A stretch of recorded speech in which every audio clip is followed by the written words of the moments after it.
Balik ngangsek. Ngangsek niki ndak. Le bubar jam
cerita wayah wengi nganti kadrina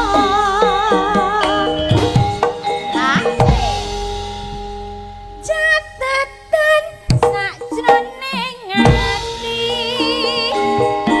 datan luntur saya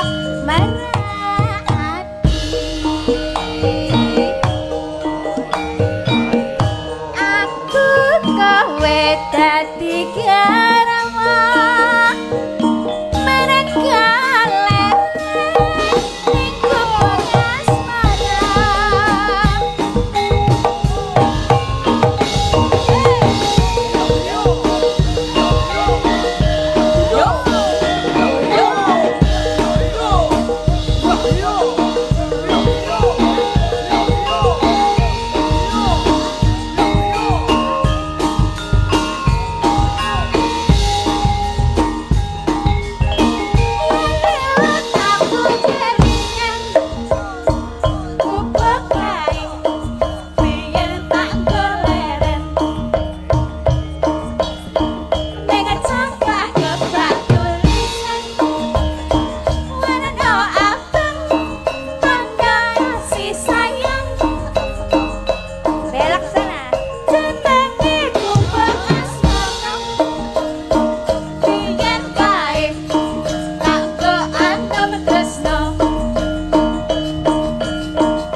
dalu. Nggih, minangkani pambundutan.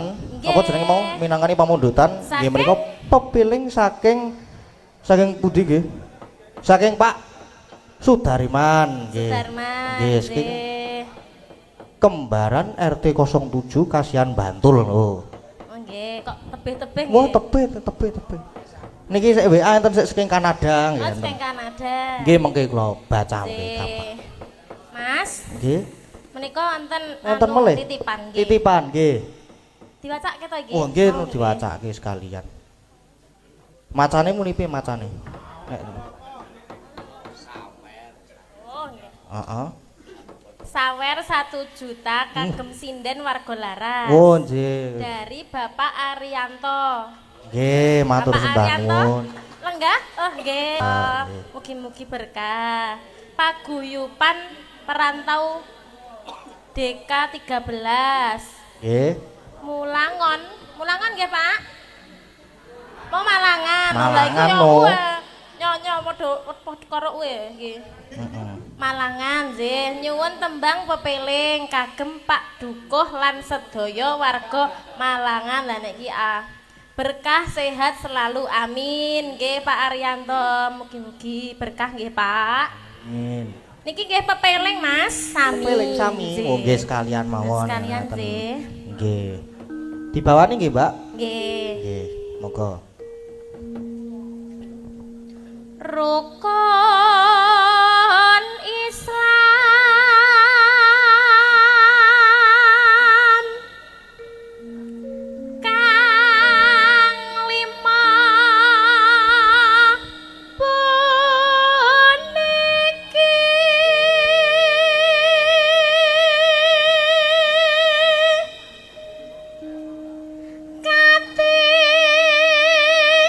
Dana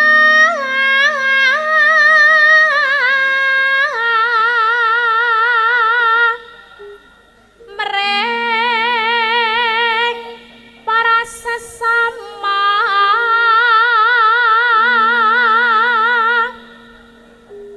aja pada ditinggalke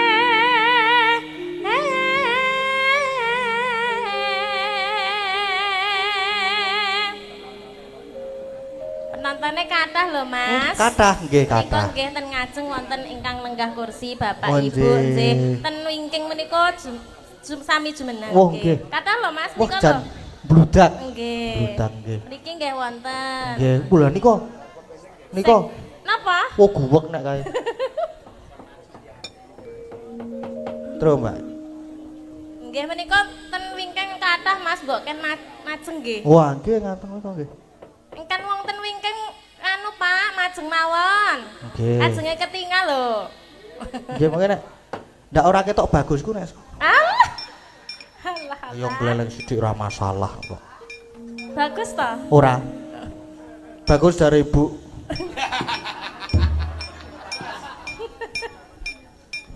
Ya, Mbak. Rukun Islam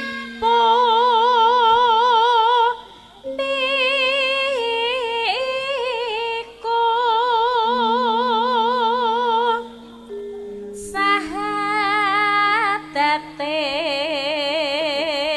sahadate kang angka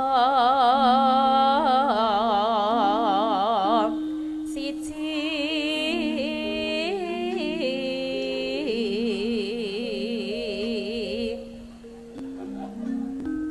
kang angka loro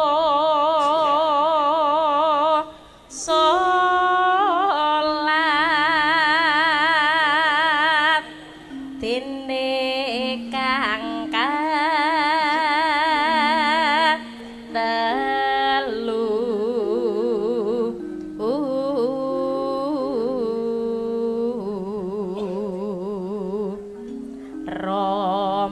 Ramadan nindake poso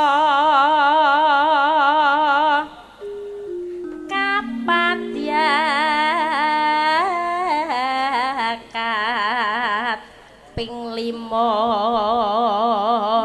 ibadah haji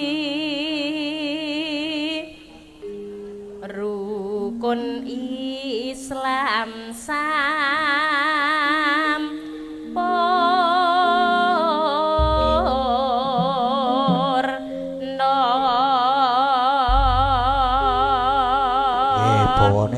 sampun diteruskan Mbak teruskan langsung pepeling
esuk awan neng omah wis ora krasan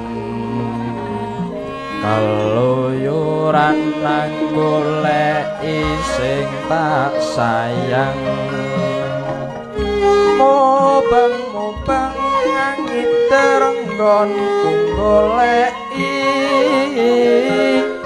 ora krasa esuk awan nganti bengi ngapunten nggih Mas nggih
Ibu bunga yen bisa nyanting sirane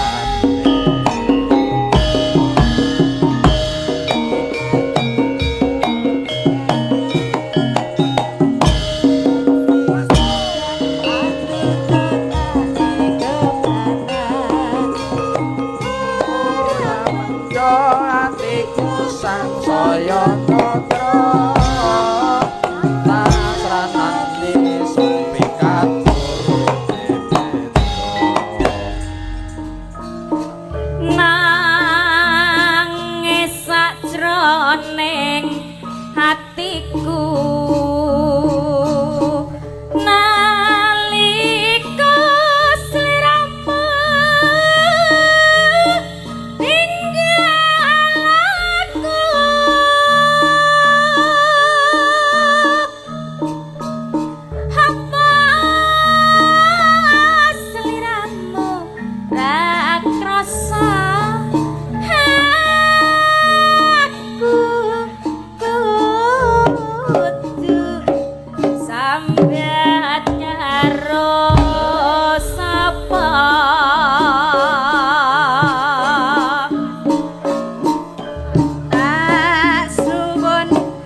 jroning atiku nalika sliramu ninggal aku apa sliramu rasa aku kudu sambat karo sapa kasuwun rena lan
Ya disepoti nganggo Bali Mas, buka saka kethuk ben rada gumyak. Bu Prastiwi, monggo. Monggo Budi. Monggo Budi.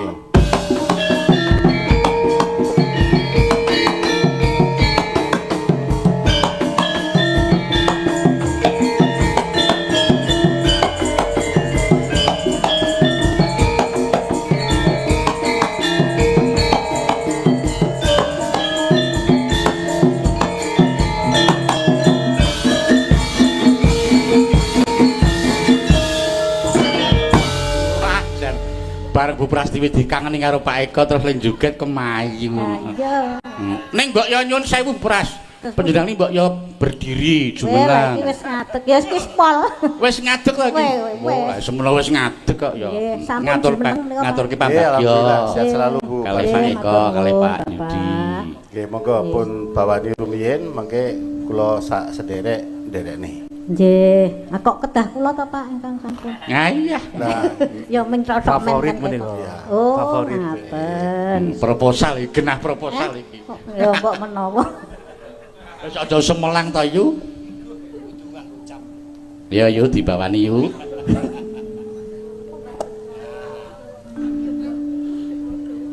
Duh wong bagus.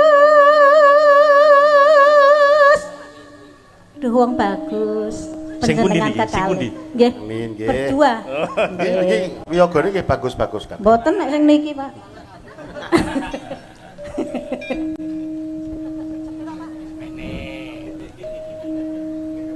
Papucening ati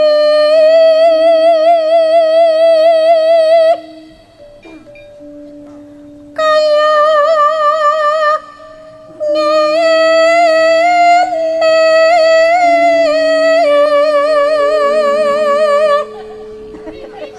Diayati yu. Terus karo Roman yu. Rawani mesti arep pengen Roman karo anggota dewan. Rawani kok ndak malah di kena perkara aku ora. Panjenengan pantun, Pak. Mboten nggih. Ampun, Pak, menawi. Ten bocange mboten wonten. Nggih, ampun.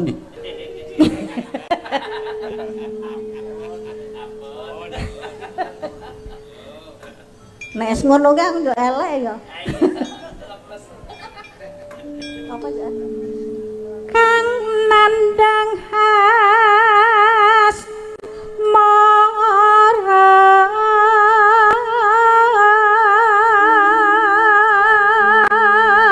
monggo Pak jenengan. Langsung mau niki. Napa? Nggih.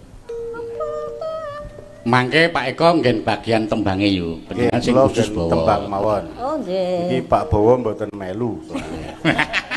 Ayo ndagel barang kok Pak Eko yan.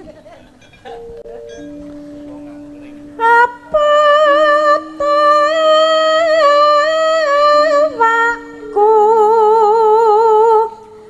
dewe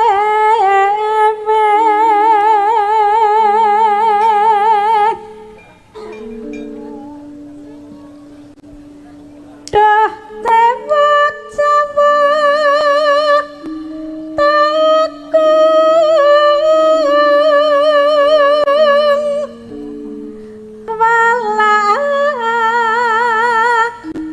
sono mring mami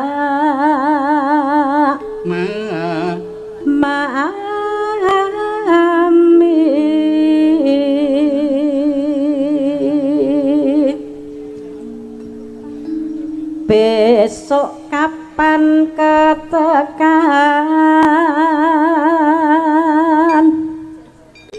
jejer lan wong bagus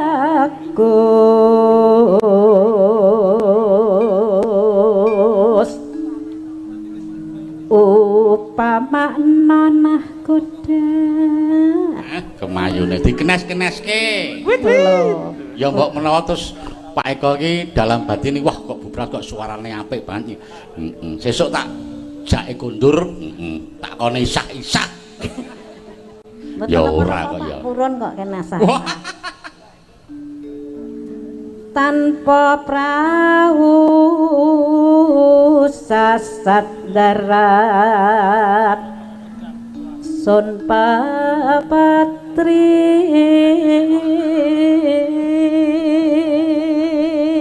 Nyidam sari nyidam sari khas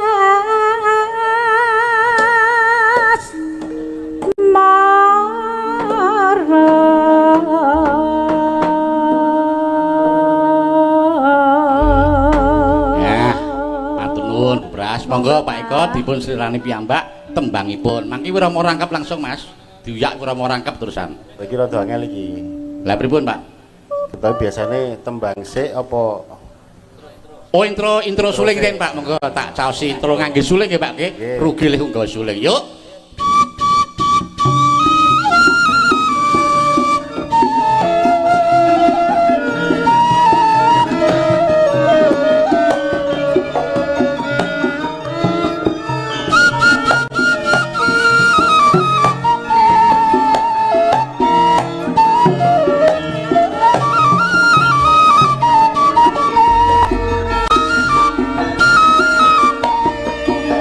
sliramu sekar melati aku kumbang idam sari umpama sliramu marti wong manis aku kang bakal liwati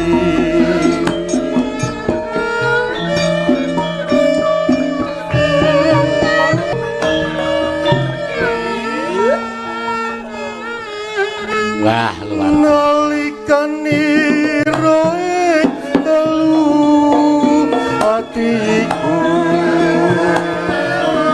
lam-laman sira wong ayu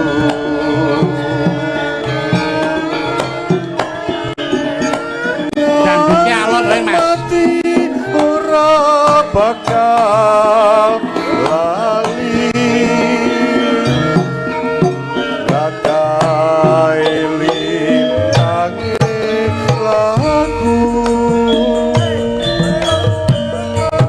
Monggo dilanjutke Mbak.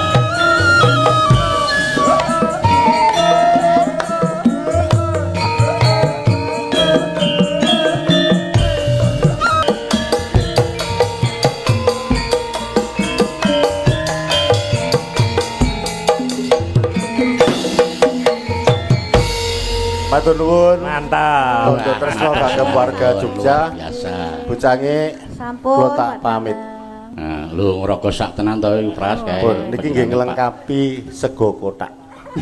Pun sak sederek nggih. Nggih, Pun. dadak repot-repot to Pamit Bapak. rumiyin. Nggih pun ngode bujange Oh, nggih. pokok teko subuh. Nggih, matur Monggo, nuwun. Nggih, matur Mugi-mugi sembah nuwun, berkah sehat barokah. selalu Pak Eko, Pak Yudi. Heeh. Nggih, matur nuwun. Wah. Mangke, Nggih, mangke. matur sembah nuwun. Ya. Nah, saiki mingkari minangkani pamundutan mbok menawa ana ingkang padha request merga iki lelagon-lagon sing mares perjuangan utawa sing nuansa nasionalis wis diaturake. Apa ana pamundutan? Ana iki saka panjenengane Mbak Linda Singapura utawa Linda Singapura ngersake lagon apa? Lagune ngersake imbang ana katresnanku sing nyanyi Mbak Orisha wis nyawer 250.000. Ya, terus Mbak Linda Singapura uga ngersake bajing ngeluncat sing nyanyi Mbak Ayu saweran 250. Kok saweran saiki wis langsung sing ngawoki utawa sing kawogan. Ayo saiki saweran iki rasah dadak lumantar aku ora apa-apa mengko ndak tak catut. Ya merga iki wis minangkani pamundutan saiki pamundutan lelagon mares perjuangan wis diaturake kabeh saiki minangkani pamundutan utawa request iki uga panjenengan Pak Rus Kenil Pundong nyuwun lagu Sesideman mugi pinaringan lancar sedayanipun amin matur sembah nuwun Pak Rus wis berkahi wong nyatane ya merga saka dongane para-para nyatane ya ora diparingi jawab ya pelok deh minangkani pamundutan saka panjenengan Pak Linda Singapura imbang ana katresnanku Mbak Oriza supaya jumenang ya monggo kanca-kanca sepote nganggo cauk gritak Mas monggo Mas yuk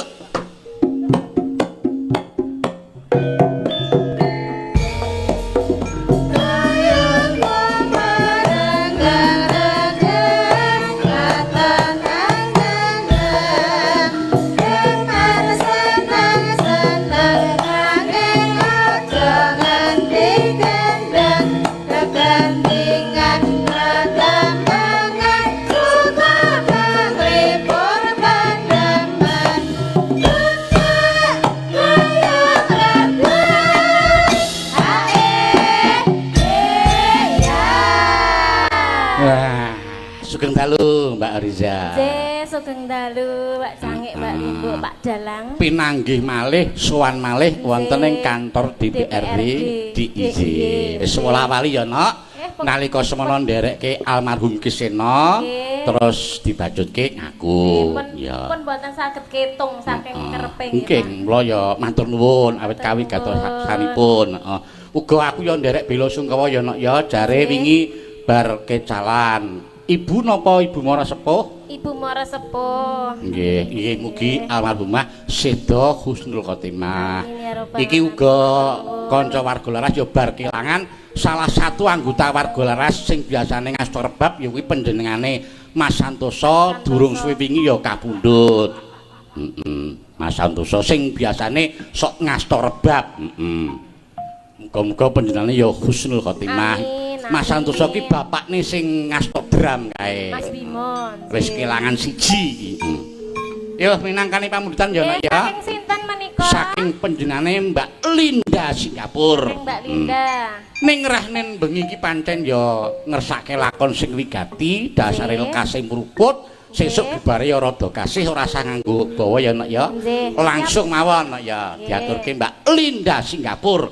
Apa ya iso mresani? Wis iso iki di siarke secara live streaming lumantar channel Dalang Sena karo channel DPRD lan JTV ya. Yo monggo Mbak Riza. Nggih. Langsung celuk wae no. Saben dina mangalamon jroning sepi sampun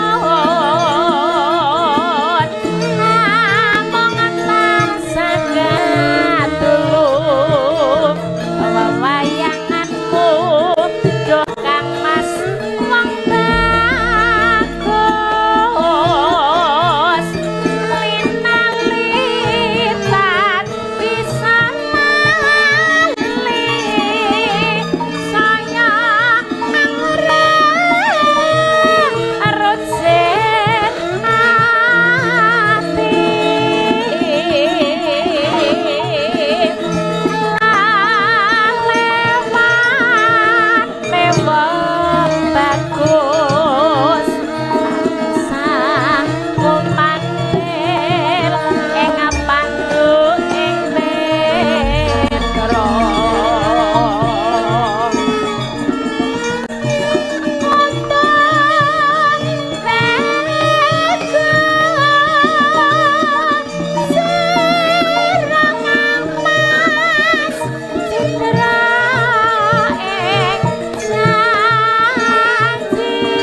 nduk mengko terus dingdangdutke tipis-tipis, monggo. Mawon.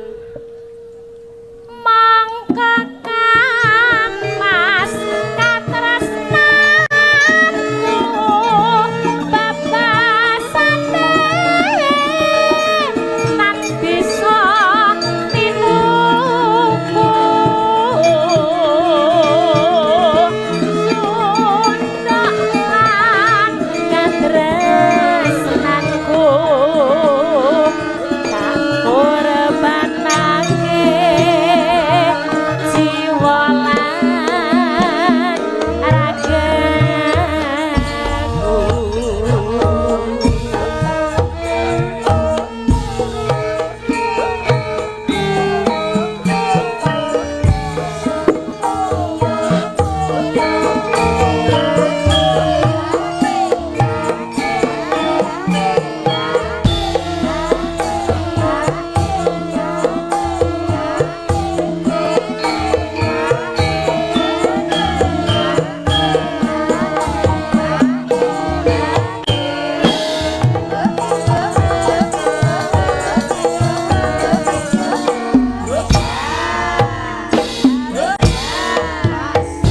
saben dina mangalamun jroning sepi sampun sampun tansah kadulu wayanganmu duh Kang Mas wong bagus lintalitan bisa lali saya angreh arut sit ati lalewane wong bagus tansah kumantil ing pandu ing netra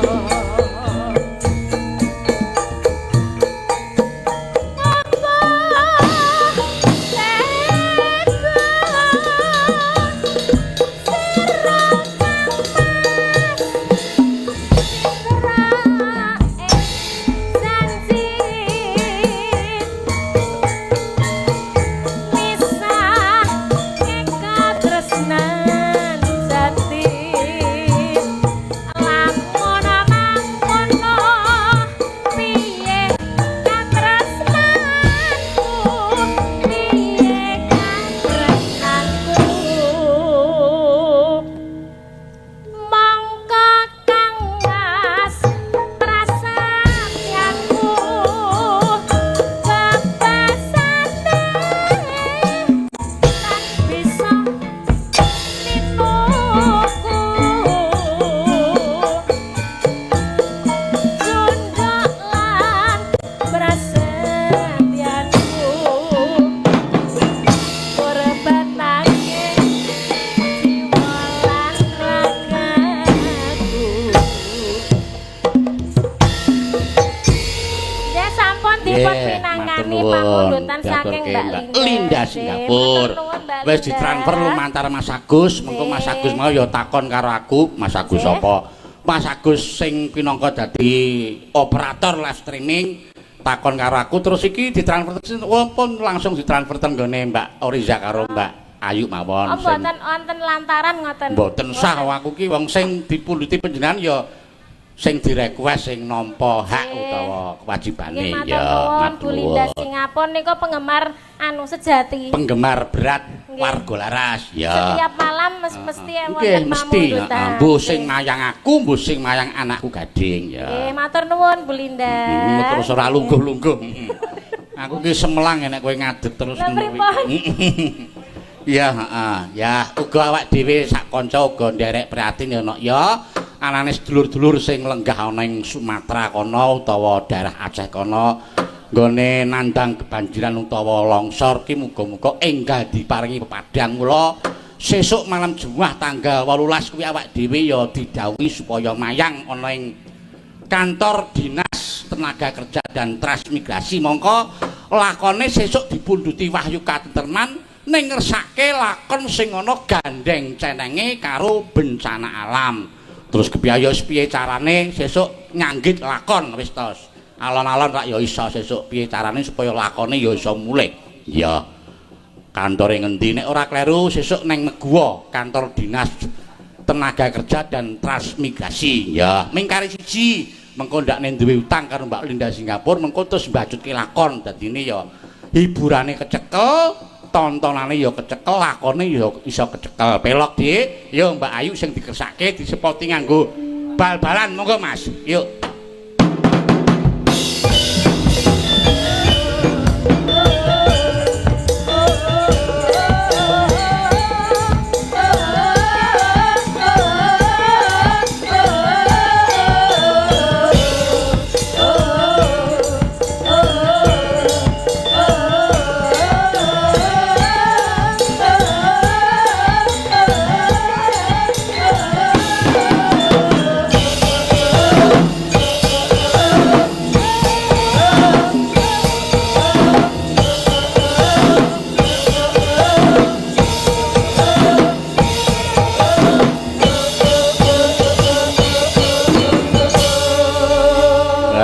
Semangat Mbak Ayu. Nggih, semangat no, Pak. Ya lho ra semangat iki kepiye wae oleh transferan saka Mbak Linda Singapura 250.000. Nggih, Mongko mau ya tak jaluki tulung nok, mengko nggon lagu bersukaria kuwi sing bagian pantun panjenengane Mbak Ayu ya wis tak transfer dhewe. Lah kaya jenengan dadak repot-repot no lho, Pak. Wong ya tak jane iki rasa nggo ngono kuwi wae aku. Ya kene bali transferane balekke transfer balik. Lah wis kadung mlebu ya ora iso ditokke meneh. Wis kadung mlebu ra iso ditokke meneh ya. Lah iya.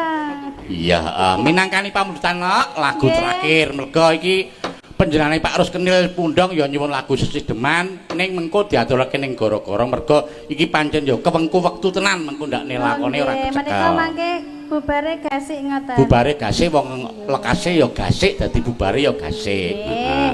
Ya muga-muga Pak Rus ora gelo penggali sing penting mengko tetep diaturi Sesideman ning mengko ning gara-gara mergo ya sepisar meneh kewengku dening wektu ya. Ya nek bajing locat rasah dadak nganggo bawa langsung intro mawon Mas. Monggo Mas. Mawon nggih.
Salira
kasih Mbak Ayu. Pun Pak Dalang. Ya.